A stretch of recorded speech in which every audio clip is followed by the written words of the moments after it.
Welcome back to another episode of History in 10. I'm your host, and this episode I'm going to try to cram as much information about the Second World War into 10 minutes as I possibly can. Be ready to get hip with some information.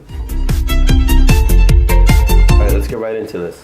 So basically, after the end of World War I and the signing of the Treaty of Versailles, as well as the global depression that followed, Hitler was able to rise to power. And Hitler was very upset with the circumstances in Germany, so he started invading other places. The rest of Europe is not okay with this, but they feared another war. So through the practice of appeasement, they gave Hitler land in exchange for his promise not to invade anywhere else. Around the same time, Hitler signed a treaty with the USSR, which formed an alliance between the two. At this point, the rest of Europe is very scared of Hitler because he's very powerful, and they start defending against him, which causes World War II. Yo, what the heck? My dudes, I'm trying to film here. Get out of here. I'll take it from here. Hitler began his rise to conquer Europe with the invasion of Poland on September 1st, 1939. Followed by that, he invaded Denmark, Norway, Belgium, Luxembourg, Netherlands, and France in April and May of 1940. He successfully conquered these regions with the military tactic known as Blitzkrieg. Blitzkrieg, which is lightning war, is based on speed and surprise to overwhelm the enemy. It was to create disorganization among the enemies through the use of mechanized weapons and technology. Tanks were sent out first to attack, followed by planes and infantry, while using FM radios to communicate with each other. Blitzkrieg allowed Hitler to conquer most of Western Europe in just a span of 2 months. In June, France surrendered to Germany. Hitler and the Germans now controlled the majority of Western Europe and had its eyes set on Great Britain. Following the fall of France, Hitler would launch an attack on Britain using the German air forces against the British air forces. It was Germany's Luftwaffe versus Britain's Royal Air Force. The Germans would begin bombing major British cities, including London. However, Britain was superior in the air and successfully defended themselves against Germany. As a result, Hitler abandoned his plans to conquer Britain and prepared for Operation Barbarossa. After the Battle of Britain, Hitler wondered, where can I go next? So on June 22nd, 1941, Hitler launched Operation Barbarossa, which started the battles in the Eastern Front. Hitler invaded the Soviet Union with 1 million infantrymen, 2,000 tanks, and 4,000 planes. Now that's an industrial might. In 1941, the Germans attacked 3 major cities in Russia: Moscow, Stalingrad, and Leningrad. In February 1942, Hitler surrounded Leningrad, but was unable to conquer it. During the siege, many of the Soviets in Leningrad died from starvation and illness. In the fall of 1942, Hitler was forced to retreat and help with the attack on Stalingrad. Let's see what happened with my dude Hitler in Stalingrad. As Hitler came across the Volga River, he met a lot of Soviet resistance as he tried to conquer Stalingrad. The Germans pressured Stalingrad, but Soviet resistance was able to withstand the German assault. In January of 1943, the Soviets were able to build up a strong enough army to launch a counterattack to break German lines, encircling them. And remember how Europeans hate General Winter? Yeah, General Winter kind of screwed over Hitler.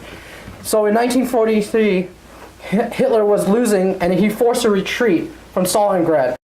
The invasion of Normandy, also known as D-Day, was launched on June 6, 1944. American, Canadian, and British soldiers landed on the beaches of Normandy. The Allies tricked the Germans into believing that they would invade past the Calais with the use of fake soldiers, tanks, and weapons. Ultimately, the Allies were victorious. This battle was a major turning point of World War II since the Allies successfully liberated Western Europe from Germany's control. On the Eastern Front, the Germans were launching small attacks that destroyed their army in the process. They were only able to try to stall the Soviets for 20 months, until the Soviets were just outside Berlin. The three-war front, the Nazi had to fight overwhelmed Hitler as he forced to split his troops to fight on the 3 fronts of the war. On December 16, 1944, Hitler and the Nazis launched the last major attack of World War II in the Battle of Bulge.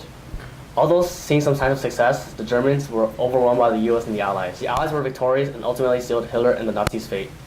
This was one of the deadliest battles that the US fought. This was a near end for Germany. The Soviets are advancing at a rapid pace as the Germans were fighting just outside Berlin in the spring of 1945. Hitler has already committed suicide as he refused to see the Soviet flag hang on Berlin. Germany surrendered to the Allies on May 8, 1945, bringing the end of World War II. Who's that? Who's that? お前たちは日本人を忘れている。だから死ね。Oh shoot. Oh no! 今それは俺の番です。Sorry about that, guys. So, the first instance of World War II occurred when Japan invaded China. The tensions were very high between the Japanese and the Chinese, especially after the First Sino-Japanese War and the Mukden incident. In 1937, Japan invaded China through the Marco Polo Bridge and stationed their soldiers in big cities such as Shanghai and Nanjing. The Allied nations were against Japanese expansion, so they decided to impose oil embargoes in the Pacific Ocean. Unable to maintain control over China without the oil, the Japanese decided to attack American naval base Pearl Harbor in 1941. After the attack on Pearl Harbor, the Japanese continued to dominate the battle in the Pacific until the Battle of Midway. In the Battle of Midway, the Americans cracked the Japanese naval code, which allowed them to launch a surprise attack on several aircraft carriers, ending the Japanese threat in the Pacific. The U.S. continued to push towards Japan and broke the defenses. Eventually, they dropped their newest weapon, the atomic bomb, on Hiroshima. And another one on Nagasaki. Wow. Good one, America. So, the atomic bomb and outside pressure forced Emperor Hirohito to surrender, ending the war in the Pacific. Get out of here, Jap. Wait. Anyway, since they seem to have talked about the battles, I'll talk about the major weapons. As he just mentioned, the United States developed the atomic bomb, which is the most powerful weapon known to mankind. There was also an increased use of fighter planes and tanks. And the Germans used fighter planes in their blitzkrieg strategies, and the Japanese used them in similar strategies, which was called kamikaze. There was also an improvement in tanks since World War I, which is why the Germans, the United States, and the rest of Europe used them. In terms of economy, it was a total war, much like World War I.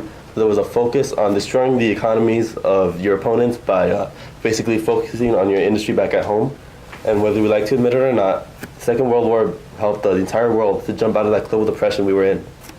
Now, I think I'm forgetting. Oh yeah, there's this crazy phenomenon that happened back at home where women were actually working since the men were all gone to war. And basically what happened is that it helped the women's rights movement gain momentum, and eventually women were able to gain equality. My turn, boy. Okay, Hitler had many nasty plans against the Jewish people. Hitler used the idea of anti-Semitism, that the Jews were to blame for the Germans' failure in the First World War. Hitler also wrote Mein Kampf after being imprisoned, which showed his hatred towards the Jews.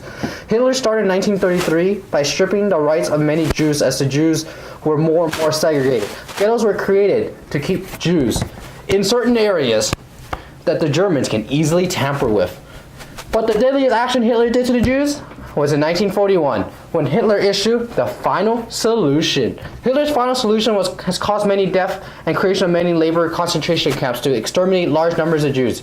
Many firing squads were used to help exterminate Jews in mass numbers, but the best yet was the use of cyanide gas that destroyed the lungs of many Jews. At the end of the war, Hitler had killed over 6 million Jews from 1941 to 1945. Special shout out to handicapped Germans, Gypsies, homosexuals, Slavs, communists, and Germans that were accused of treason for being executed by the Nazis. In conclusion, we can all blame the French for the start of World War II. They were the one who provoked Hitler to rise to power. The Treaty of Versailles angered Hitler. The crazy mustache motto. To blame the French since Hitler's perspective of the French was negative from World War I. It wasn't the French's fault. It was Hitler's fault for invading various European countries.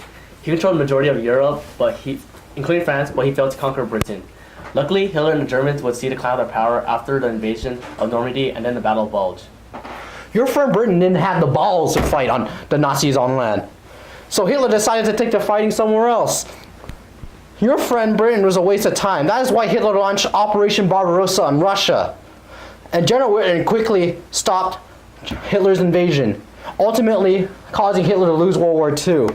Anyways, it's the Japanese fault when they invaded Manchuria in 1931. Hey, なぜお前たちは戦争のために日本を攻めているですか? It was the Japanese trying to unite East Asia. Just because they took some lives doesn't mean they're bad. But you know, unlike the US, they just come in and they're like, hey, stop that. So the Japanese were like, no, you stop that. And so the Japanese tried stopping the US from stopping them. And then the US decided to drop the nuke. Whoa, hold up. Regardless of who won the war, one thing is certain. World War II brought about major technological advancements. It helped jump the entire world out of the global economy, and, yeah, that's right. Women also were able to gain rights because of it. Anyways, thanks for watching this week's episode of History in 10. We hope you got hit with some information. Have a blast!